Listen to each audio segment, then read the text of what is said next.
won't have a quick fix, but I won't go into detail. The verse that I would like to draw to your attention and the text for tonight is 1 John chapter 1, verse 7. It's a very famous verse. You all know it. If we walk in the light as he is in the light, we have fellowship one with another, and the blood of Jesus Christ, his Son, cleanseth us from all sin. I want to dwell just for a few minutes on that famous statement. The blood of Jesus Christ, his Son, cleanseth us from all sin. Paul wrote in 1 Corinthians 2:2, I determined not to know anything among you save Jesus Christ and him crucified. And in the earlier chapter 1 of 1 Corinthians, it says in verse 25, the foolishness of God is wiser than men. And in an earlier verse still, in verse 17 of that chapter, it says, not with wisdom of words, lest the cross of Christ should be made of none effect. My concern is that we preach the gospel. The blood of Jesus Christ, his Son, cleanseth us from all sin. Blood is essential for cleansing. You all know these verses. I'm one who's often sat and listened to you and been blessed by your preaching. But let us remember that Hebrews 9 verse 22 says, without shedding of blood is no remission. In the Old Testament, in Exodus 12, at the time of the Passover, rightly called that because the angels, God said, when I see the blood, I will pass over you. It was essential as the children of Israel, the firstborn, were to be saved and not condemned with all the Egyptian firstborn and the animals as well. He says that you must have blood on the doorpost. Leviticus 17 says in verse 11 that the life is in the blood. The life of all flesh is in the blood.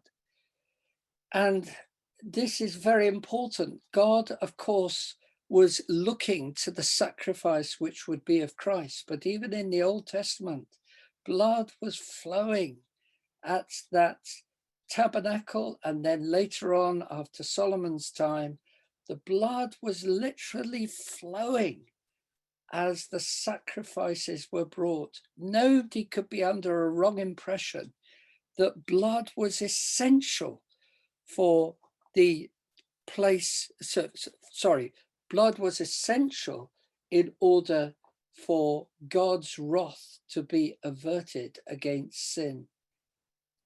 But it says in the book of Hebrews, chapter 10, verse 4, it is not possible that the blood of bulls and goats should take away sin. So that's why it says in our text that it had to be the blood of Jesus Christ, which of course all those sacrifices were looking to. A few verses for you. 1 Peter 1, 18 and 19 has this sentence, we have been redeemed not with precious stones and other matters, but with the precious blood of Christ. Christ's blood is precious. Romans 5, Paul says, we have been justified by the blood of Christ. And in Revelation chapter 7, verse 14, it speaks of garments washed in the blood of the Lamb. We should have a blood-centered preaching in our churches.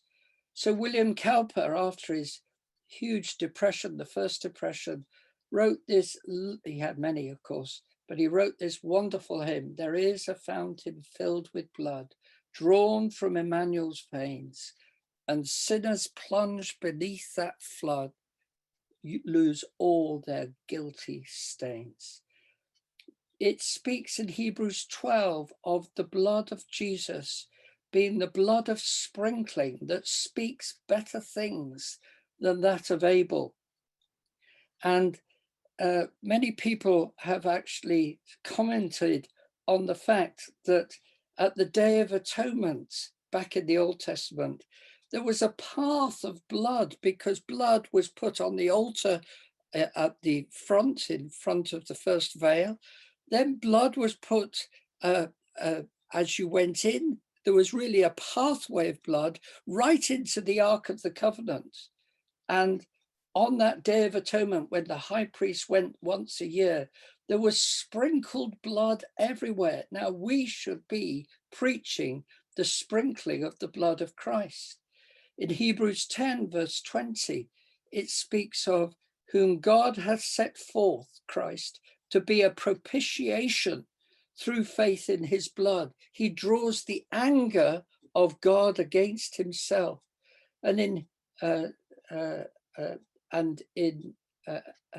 Hebrews, in Hebrews 9, verse 12, it says, by his own blood, he entered in once into the holy place.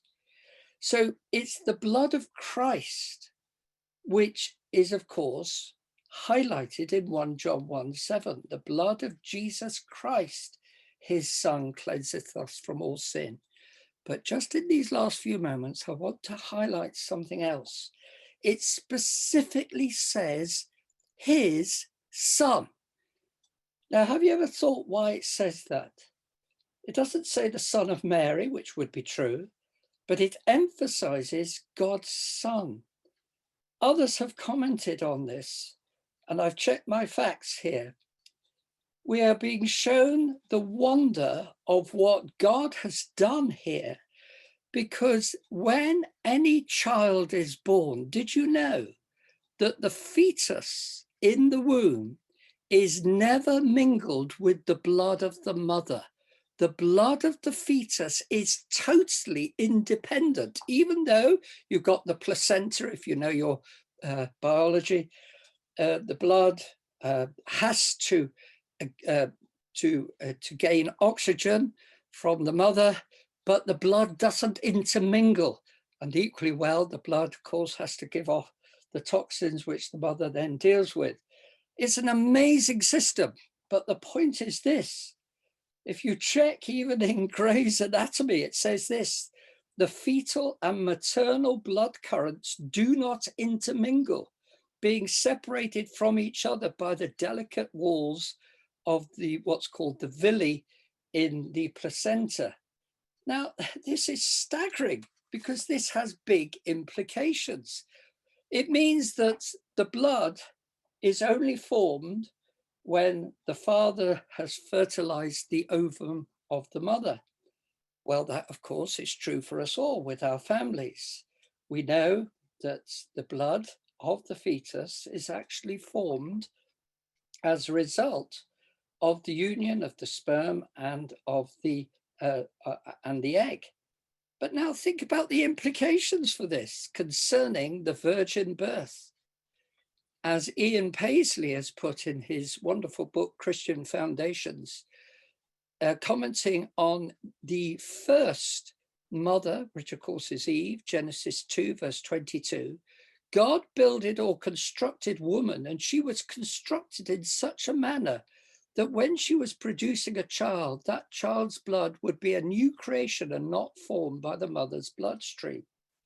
Well, the huge implication now is that when the blood of Jesus was formed by the Holy Spirit in this incredible miracle of the virgin birth, the blood did not come from man and woman and Mary's line. It came supernaturally. This is the amazing truth. So when it says in 1 John chapter 1, verse 7, the blood of Jesus Christ, his son, it is supernatural blood. It is blood like no other. That is why we should preach. The blood of Christ alone can deal with sin. This must be the resounding of our preaching. This must be everything to us as we preach to men and women again. Maybe God will bring revival in our times as we preach again the wonderful truth that the blood of Jesus Christ, his son, cleanseth us from all sin. Nothing else will do, friends.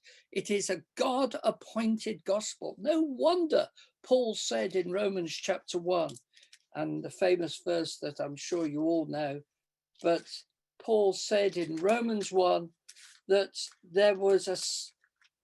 that he was not ashamed of the gospel of Christ, verse 16, for it is the power of God unto salvation to everyone that believeth, to the Jew first and also to the Greek.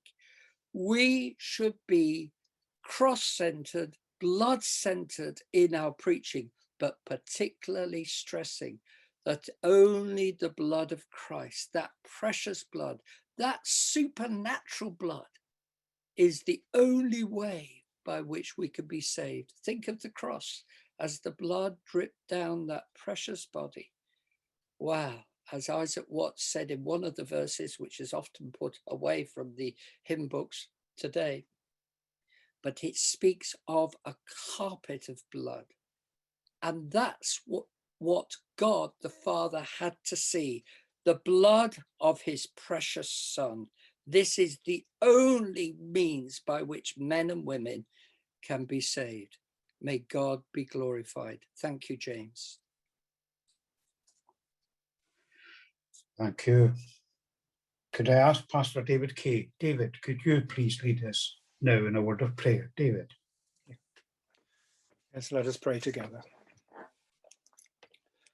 O Lord God, we thank thee again for what we've just heard, for the blessing, O Lord, of knowing of that unique blood that was shed for us men and women, young people, that the Lord Jesus Christ became obedient unto death, even the death of the cross, that he